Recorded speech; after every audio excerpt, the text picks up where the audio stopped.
Good evening, you're watching Just the News. I'm Amitha Balachandra. We start off with the WHO's report on excess COVID deaths. The report was released on Thursday and it says that almost half of the COVID deaths till now that have not been counted were in India. Now, the report suggests that 47.4 lakh people died in the country due to the pandemic in 2020 and 2021, either directly due to the infection or through its indirect impact. Now, the figure, which is now being disputed by India, is nearly 10 times the country's official COVID death data, and the official COVID death data as of 2021, the end of 2021, was at 4.81 lakh. Now, India has now objected to the use of mathematical models by the WHO and said that the validity and robustness of the models used and the methodology of data collection are questionable. Now, in a statement, the Health Ministry has said, and I quote, "In view of the availability of authentic data published through civil registration system by Registrar General of India, mathematical models should not be used for projecting excess mortality numbers for India." End quote. Now, there's also a comment that's come in from the COVID panel chief, and this was an exclusive with NDTV. In an interview with NDTV, he has said, Dr. N.K. Arora has said, and I quote, in 2018 and 2019, 7 lakh deaths additional took place. Do we say that all were COVID? Out of the excess 4.6 lakh, 1.45 were the reported deaths. Those 3 lakh deaths that took place due to other reasons.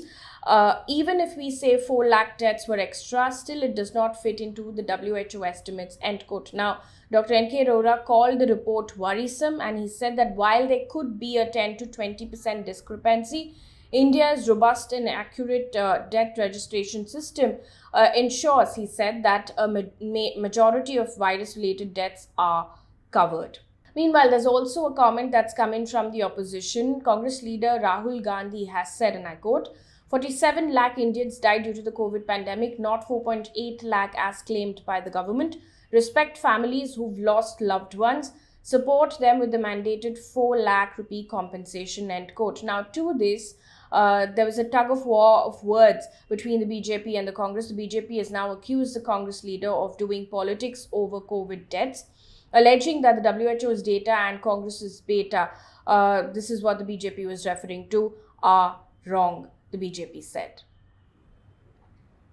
Also in the news now, Punjab police today arrested BJP leader Tajinder Pal Singh Bagga from Delhi in connection with making allegedly inflammatory statements to flare up communal enmity. Now, he has been accused of causing instigation, incitement, criminal intimidation to cause violence, use of force, and imminent hurt in a pre-designed and orchestrated manner by publishing provocative, false, and communal inflammatory statements through his interview given to the media and through his posts on Twitter. And this is according to the police. Now, the police have also said that the 36-year-old Bagga was served 5 notices under Section 41A of the CRPC to come and join the investigation. But despite the notices, the accused deliberately did not join the investigation, said the police. Now, the Punjab police team was taking Mr. Bagga to Mohali, but was stopped en route by Haryana cops. And there was a lot of drama that took place on the road after Delhi police registered a kidnapping case based on a complaint by Mr. Bagga's father, post which the Delhi police then brought him back to Delhi. Now, the Punjab and Haryana High Court this evening also turned down the Punjab government's demand to keep Mr. Bagga in Haryana. Moving on to the power crisis in the country, the centre has now asked all imported coal-based power units to run at full capacity by invoking Section 11 of the Electricity Act. Now, to give you a bit of a context, Section 11 of the Electricity Act provides that the government, in extraordinary circumstances, may ask a generating company to operate and maintain any station in accordance with its direction. And this is what the letter that the ministry sent out says, and I quote, "The demand for power has gone up by almost 20% in energy terms. The supply of domestic coal has increased, but the increase in supply is not sufficient to meet the increased demand for power. This is leading to load shedding in different areas. Because of the mismatch between the daily consumption of coal for power generation and the daily receipt of coal at the power plant, the stocks of coal at the power plant has been declining at a worrisome rate. End quote. In the meantime, there's also a comment that's coming from the center on media reports talking about an alleged coal shortage in the country. Now, Union Minister of State for Micro, Small and Medium Enterprises, Bhanu Pratap Singh Verma, has now said that there is no shortage of coal in the country. Now, while speaking at a conclave, Mr. Verma said that if a problem arose, then the government would then tackle it. Meanwhile, amid the IMD now saying that the heat wave would likely return post the 7th and 8th of May onwards, West Bengal has now asked all private schools in the state to stop offline classes from the 7th of May and switch over to the online mode. However, the board examinations of classes 10 and 12 will continue as scheduled.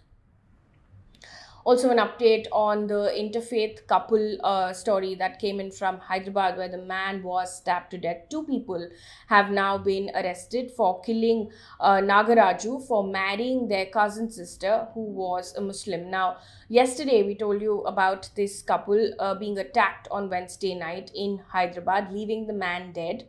Now, the police has said that the couple were traveling on their two-wheeler when they were followed by the accused. The perpetrators then obstructed the couple and hit the victim with an iron rod on his head and also attacked him with a knife. Now, Nagaraju immediately succumbed to his injuries. Police have said that the 2 men fled with the weapons after confirming that he was dead. Also in the news, the Supreme Court today has referred the centre's plea on the control of the Indian Administrative Service officers and other government officials posted in Delhi to a 5-judge constitution bench. Now, the bench observed that the main attention in the plea is the interpretation of Article 239AA.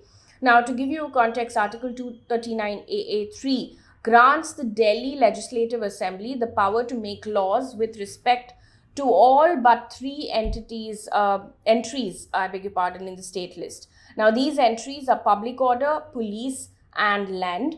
It is because of this exception that the Delhi police is under the control of the centre and not under the control of the Delhi government. Now, the Delhi government's case is that the elected government of Delhi has been excluded by the central government from exercising any administrative control over important bureaucrats and officers, and that the officers are continuing to act on the orders that the centre is giving through the LG or the Lieutenant Governor. Now, the matter is going to be heard next on the 11th of May.